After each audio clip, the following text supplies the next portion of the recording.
Dice el poema, no es nada, ha sido el viento. Y cerrando los ojos, me acordaré de ti. Muy buenas tardes, esperando el gobierno. 2, 1, 17 segundos.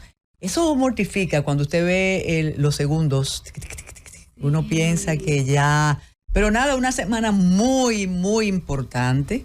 Estamos a la expectativa de todo lo que va a ocurrir en la Asamblea de Naciones Unidas, porque naturalmente nos imaginamos que ahí se va a dilucidar la posición dominicana en relación al cierre de la frontera, la posición de Haití siempre contradictoria en sí misma. Eso es fascinante, porque las posiciones políticas empresariales de Haití, o en Haití, se contradicen a sí mismos. Pero tenemos detalles sobre eso, porque ya el presidente habló en la Universidad de Columbia, pero eso lo vamos a comentar en el decurso del programa. Gracias a todo el equipo de la Z101 por hacer posible Esperando el Gobierno, y naturalmente se espera el Gobierno de la Tarde, que también lo hace posible, el extraordinario equipo. Un saludo muy especial a los bienvenidos, a las RRR de Isabel. Sí, las tres. Las tres R's.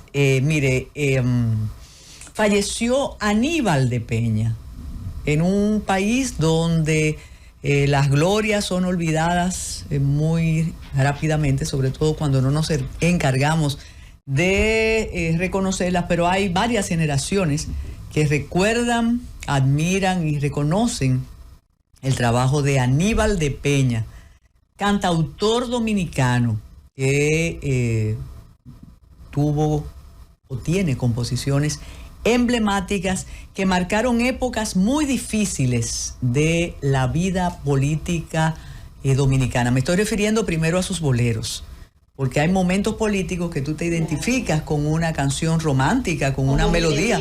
Exacto, Mi Debilidad, Muchachita de mi pueblo. Pero hay otras personas que lo recuerdan por ser el autor de una de las composiciones patrióticas más hermosas que tenemos, que es el himno a la revolución, sí, o de la revolución. En 1966. Eso es hermoso, de verdad que sí. Y compartió con otros autores las letras de otro himno extraordinario, que es el del Partido Revolucionario Dominicano. Aníbal de Peña, además de su carrera como solista, una carrera como político, hizo vida artística junto a su compañera de toda la vida, Iluminada Jiménez, y a 2 de sus hijas o a 3 de sus hijas que formaban parte de un grupo musical que se presentaba en los programas de televisión y de radio hasta los años, principios de los 80. Así es, yo creo que les recordaremos en esas letras del himno de la revolución de 1965, que algunas de sus letras dicen, inicia: a luchar soldados valientes, que empezó la revolución, a imponer los nobles principios que reclama la Constitución. Ahí viene un clarín, la música es estremecedora. Sí, y no, se le erizan a uno los pelos. Entonces dice: desgarró la noche serena la sirena de la libertad, cual clarín que llama a la guerra, defendiendo la patria inmortal. Como hermanos de Duarte luchemos, ya que Mella su grito encarnó, y cual Sánchez el martirio iremos, venceremos como Luperón. No cedamos un paso, marchemos por senderos de gloria y honor, y otra vez al traidor venceremos, y otra vez al grosero invasor. A luchar, soldados valientes, que empezó la revolución, a imponer los nobles principios que reclama la Constitución. Y usted leía las letras y yo no podía desprenderme de la música extraordinaria que de verdad emociona solo de imaginarlo, y el contenido de lo que dice. Así que don Washington Aníbal de Peña. Y Washington de Peña, su hermano, que también tuvo participación política, pero en esta época de me voy para aquí y me voy para allá, parecía inconcebible la seducción que hizo Balaguer de Washington de Peña, el hombre del clavel, siempre por aquí. Por cierto, No, pero eso es después, una anécdota que nos hizo Yanna Tavares, ¿usted recuerda? Bueno. ¡Ay, sí! Sí, a imponer los nobles principios que enseña la Constitución. Haití y nosotros, ese es el tema del día, de cada día, hasta que el presidente se pronuncie y hasta que Naciones Unidas decida. Pero vamos a decir algo, mientras tanto.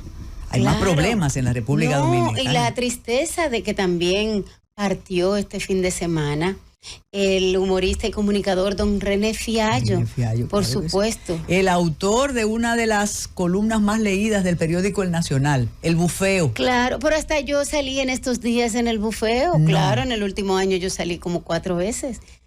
Sí. Sugerencia para los humoristas contemporáneos. Tienen que estar al día. Así es. Tienen que leer. Mire, René incluía a una persona que podía ser nieta de él. Así es. Por su importancia y su presencia en los medios. Bueno, sí, además ahí uno podía encontrar cualquier cosa, o sea, podía encontrar desde un evento deportivo, desde una reunión presidencial, desde una presentación de una marca, de cualquier cosa. O sea, yo recuerdo, creo que la penúltima vez que salí fue un día que fuimos a almorzar con Carolina Mejía y entonces él puso de Carolina a Carolina y puso las dos. Y en otra, creo que un Día de la Mujer, el más reciente Día Internacional de la Mujer, él seleccionó una mujer de cada área y a mí me puso nuestra querida mujer seguridad. Sí, René ocupó un espacio importante en el humor, en la crónica dominicana. Sí, ojalá con su página y también, bueno, que ya de hecho estaba en las redes sociales. Yo lo esperaba cada domingo en la tarde, donde mami, yo después del almuerzo, miraba a ver qué puso René en El Bufeo, porque de hecho ya me lo enviaba, yo estaba como suscrita en Instagram al Bufeo. Entonces, ojalá y pase lo mismo que pasó con la página de imágenes de la historia dominicana, que sigue igual, que se sigue publicando, de hecho incluso en su memoria. Es cierto. Entonces, ojalá y los colaboradores de don René pues puedan quizás continuar con ese legado que ha dejado él. ¿Sabes qué? Imágenes de la historia que comenzó como un atrevimiento. Sí, claro. Se ha convertido en una referencia, sí, un archivo. Imágenes de nuestra historia. Pero hay cosas que yo quiero verles. Yo digo, déjame ver si por casualidad la publicaron en Imágenes de nuestra historia. Y ellos también están haciendo algo muy interesante en Imágenes de nuestra historia. Y vaya nuestro saludo para ellos. Y es que aprovechan las efemérides para colocar fotografías de determinada época, y entonces estas nuevas generaciones que solamente se quieren informar o orientar a través de las redes sociales, pues le va llegando esa cápsula histórica que tanto nos hace falta. Que a propósito, ¿cómo se conserva? ¿Cómo se puede conservar eso? Es un portal específico que ellos tienen. ¿El cual de los dos? Imágenes de nuestra historia. Sí. No, es una página de Instagram. No, porque comenzó en Facebook. Claro, Él era una persona muy cercana al Claro, pero es todo un conglomerado multimedia. Me parece que ya también tienen canal de YouTube. Pero el archivo es en la nube. Por supuesto, debe tener un repositorio en las nubes, pero ahí hay muchas riquezas que ellos han ido capturando y hay personas que les hacen llegar también imágenes importantes. El arquitecto Pantaleón. Comenzó, le digo, como un curioso, una curiosidad. Claro. Y convirtió en ese sitio que, por cierto, siempre nos vamos a comentar que nos sorprendió su despedida. Así es. El presidente Luis Abinader no solo que ya está en Nueva York, sino que ya tuvo su primera participación, esta vez ante los estudiantes de la Universidad de Columbia. Naturalmente, él explicó lo que ya nos ha explicado a nosotros, lo que ya nosotros sabemos, pero lo hizo ante un estudiantado, ante un público estudiantil no amable con la posición de República Dominicana frente a Haití. Y hubo una estudiante que insistía en hablar del racismo. Le dijo al presidente de la República Dominicana si estas medidas no tienen que ver con el racismo. El presidente de la República le dijo a la estudiante que nosotros somos una comunidad mulata y además señaló la cantidad de recursos que invierte el Estado Dominicano en asistencia a las parturientas haitianas y todo lo que contribuye, y le dijo, no hay ningún otro país, ningún otro estado que haga eso. La joven insistía y dijo que Estados Unidos, y el presidente le dijo que no. Se hace esta pequeña reseña para augurar que esa va a ser la tónica fuera, mientras esté el presidente, lamentando que a esos grupos que tienen esa bandera en contra de nosotros, se suman dominicanos. Yo le llamo el malinchismo criollo. Nunca lo he entendido. Me dicen que es rentable, otras personas me dicen que es ideológico. Y fíjense ustedes las cosas de la vida. Uno de los acompañantes del presidente de la República es el ministro de Economía, Planificación y Desarrollo, que ha dicho en el país lo que dicen algunos connacionales allá también de nosotros, que este es un país antihaitiano y racista. Yo no sé cómo se va a manejar eso allá, porque si le preguntan al ministro, posiblemente él insista en eso, pero el presidente cree lo contrario. Esas son de las cosas del cambio que a veces uno piensa y repiensa y no logra sacar conclusiones. Dicho sea de paso, aunque usted no lo crea, hoy hay la semanal en el Hotel Hilton de Nueva York. El presidente no va a ser a la hora, a las 4 de la tarde, sino a las 6. Y me imagino que en la semanal el presidente insistirá en todo lo que ha dicho en relación al cierre de la frontera marítima, terrestre y aérea. Sí. Un cierre que no puede ser permanente, y es ahí el lance más atrevido de la administración de don Luis Abinader, que creo que como todo jefe de Estado, él debe haberse enterado de alguna resolución que viene por ahí, que sería una salvación para el presidente sin tener que claudicar.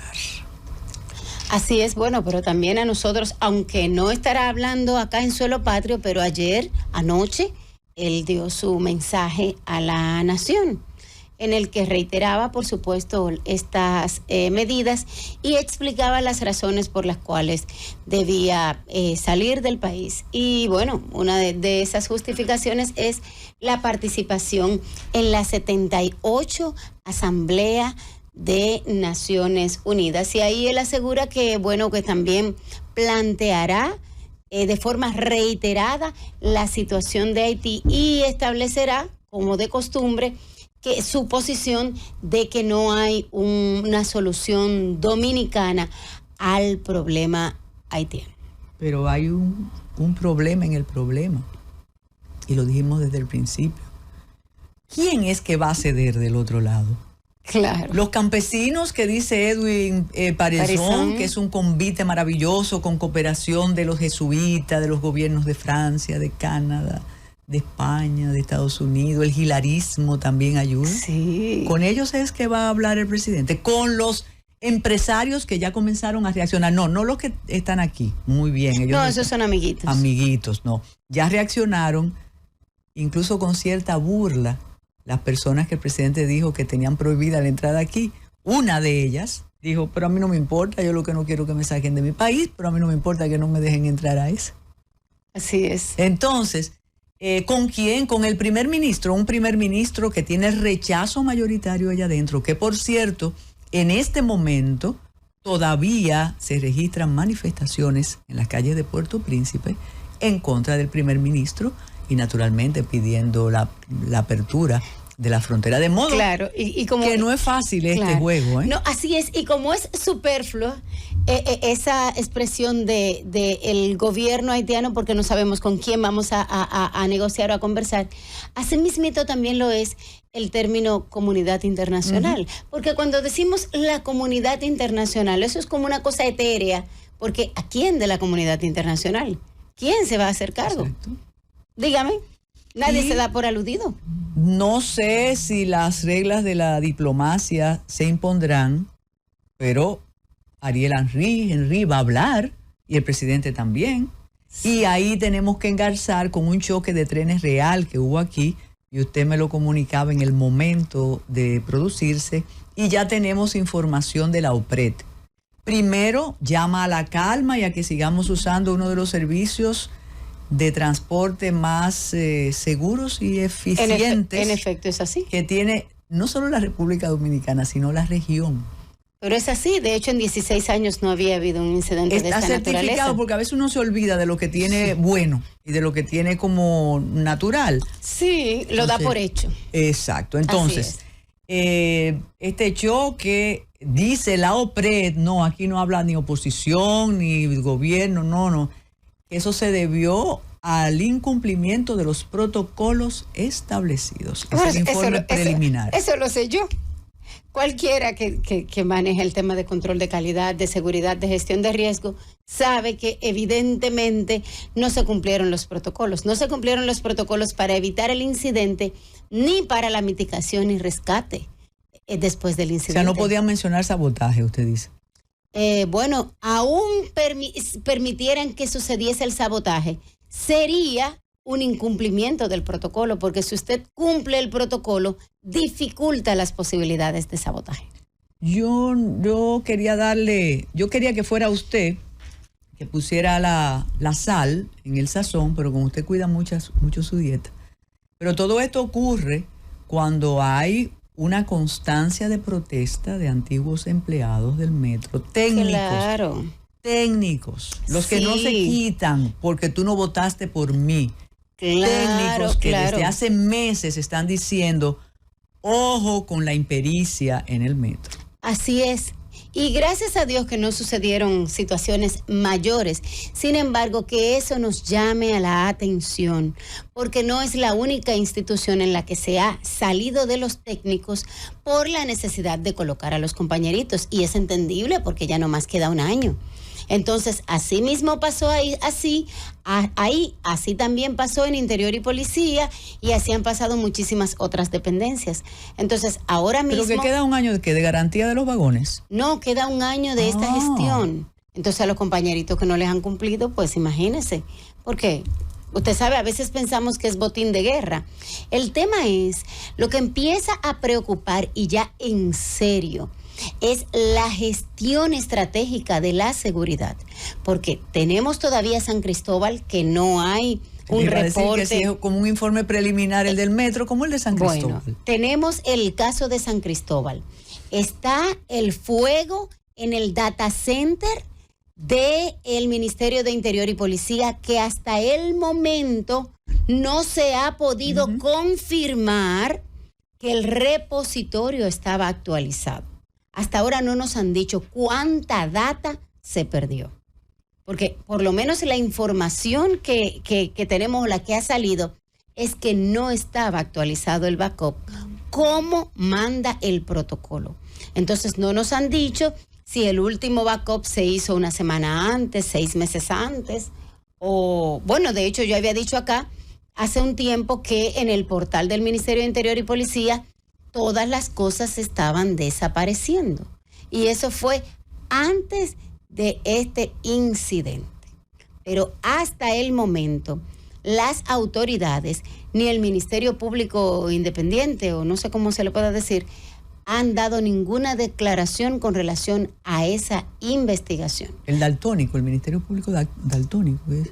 Yo creo que son las 3 cosas: daltónico, discalcúlico y disléxico, porque a veces dice una cosa y después dice la otra. Y de hecho está incluso proponiendo que le coloquen a las personas el género con el que se sientan. O sea que también la dislexia podría agregarse. Yo soy antropófaga.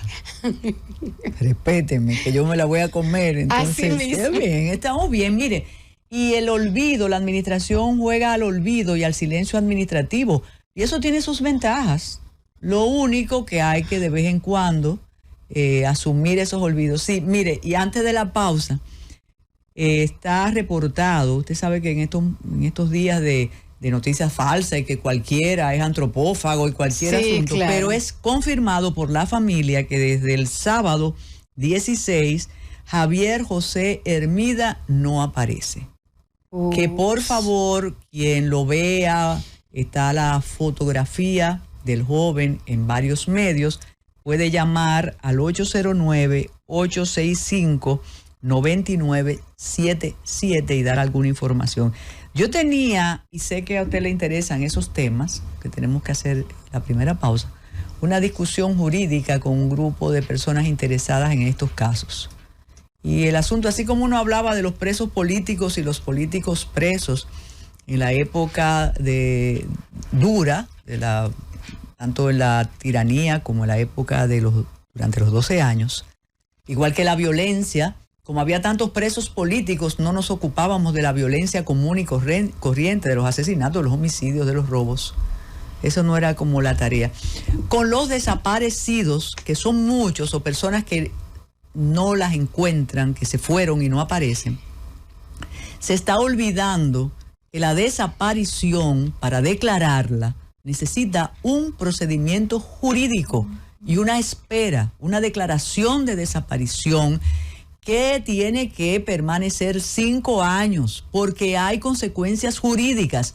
En la época de la frivolidad, de los likes, yo sé que esto es como algo absolutamente impropio, me lo decía una persona muy cercana.